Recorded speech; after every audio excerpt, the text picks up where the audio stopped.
Nothrup, author of Money, A Love Story, and I'm here with my dear friend, transformational coach, and licensed psychotherapist. She's kind of like a psychological ninja, Terri Cole. And she has worked her magic on me a time or two, and I'm really grateful that you're here sharing your money love story as part of this baby's birth.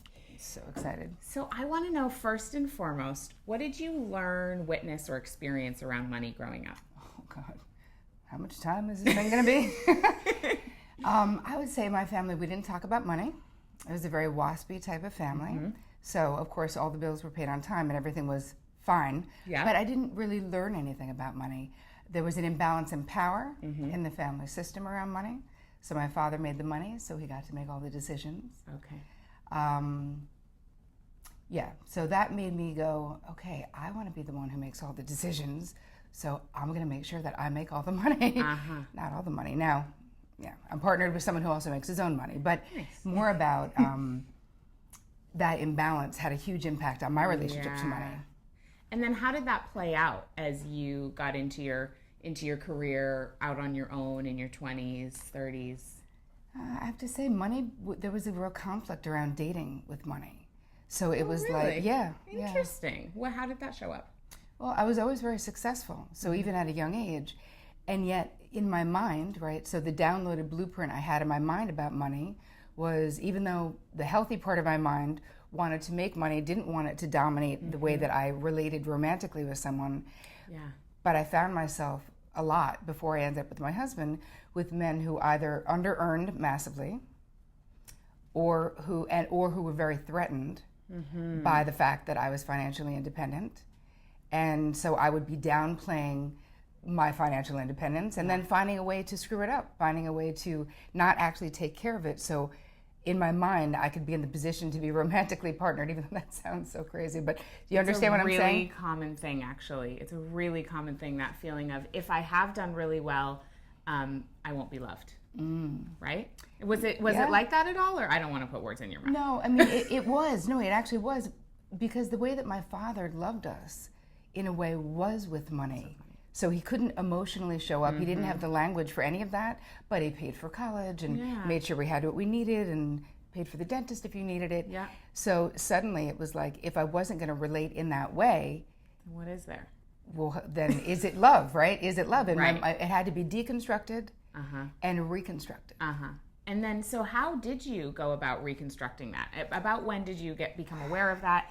And I know you have a really great relationship with your husband now, so obviously you kind of like figured that one out. Well, you know what? Honestly, we had a great relationship way before we figured it out. So I figured out being with someone who was themselves successful and financially doing well, but he had his own dysfunctional relationship to money, as we all do, because what most people don't realize, and what you do realize, and why I love the work that you do so much, and why I love the book so much, is that you realize that money isn't just money. Right. And that it is such, as a licensed psychotherapist for all of these years, it is such a loaded topic. I don't care who you are. I don't care what socioeconomic class you come from.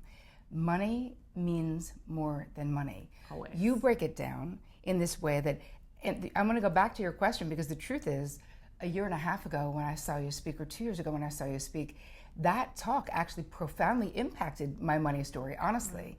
I'd worked on it for many years, of course. I'm a psychotherapist. Clearly, I've had, a billion years of therapy. But nobody had ever really said it or done it in a way that opened up my mind to this very simple way that I could be relating differently to money. And so there was a few things that you talked about, which obviously are in the book, but I first heard them in that talk, about changing your relationship to money, and about money really just being a value. I remember I told you a story about I was wanting to save money to launch this thing or whatever it was, and I was saying that my husband and I were saying we can't drink raw drinks anymore because they're too expensive. Right. And I was saying we got addicted to raw drinks, and you were like, but Terri, you actually probably can. Do you really value this part of this ritual together with Vic? And I said, I do. And you were like, okay, you actually can. So do that. You can do that. And suddenly I was like, oh my God, it's figuring out your money is not about deprivation. Exactly. It's about choices. But that was really profound, that as much as, because you do it for a living, you're like, well, duh. When you don't, right. that changed everything. Right. And then having the bill folder on the laptop for, stuff already gotten. I don't say it right, but you know what I mean. Invoices for blessings already received. Invoices for blessings already received. The bill folder for stuff I already got. Stuff I already got, like the electricity. Invoices for blessings already received. But that also changed my feeling about it. Yeah. So I started changing it a long time ago, knowing I didn't want to be loved with money or love with money. So I had all that. But I found what you're doing with the book and the truth of being a therapist for 15 years, New York, LA, internationally, is that women in particular, what you're saying in this book is so true. And I love the call to action that it's so time for us to get it together around money and be truly empowered. And how I see that after I finished, I absolutely loved the book to death. Thank you for the pre-order of it. Is that it's all about choices and that becoming really masterful around your money. And how I see it as a therapist is what you're saying is unpacking what is charged for you about money around everything, not just around love, around love, around your career, around everything. When you actually can get rid of that charge because you realize it really can be only money. Yeah. You don't have to. It can be neutral. Yes. Yeah, and that's the idea, to get it to that place where it is neutral and it's really a stand-in for what we value, and so it's just a tool. Right. Right. It doesn't have to rule us. We don't have to be scared of it, all that stuff. Right, but the fact that all of that is in, I just was truly encouraged, and I can't wait to share it with my audience, this process of unpacking this, because so many of my clients have not done this work, even though we've talked about it, but they haven't really. This is a very specific, like if you want to quickly get your PhD and like your emotional connection to money and how to fix it and become empowered and abundant, that's what I feel like this book does. So I'm so excited for you. But psychotherapeutically, it's so sound. And you're not even a therapist. It's very impressive. I haven't even had that much therapy. Just a little. Yeah, well, we can talk about that after this. Maybe we'll talk.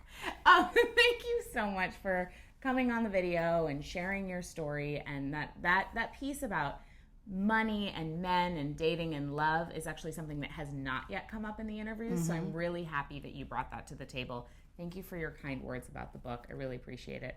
If you want to find more about Terri's wisdom and her psychological ninja style, you can go to terricole.com, and she does these really awesome tune-up tips that come out on Monday, short and sweet little things you can do. Sometimes they're meditations, which I do Monday mornings at my desk. It's really awesome. Right on. And if you want to hear more money love stories and buy this book, go to moneyalovestory.com, and from there, you'll be able to access the bonus for buying the book, which is a course called A Course in Having Enough that I'm co-teaching with Barbara Stanny, Amanda Steinberg, founder of dailyworth.com, and Marianne Williamson. So it's going to be an amazing class.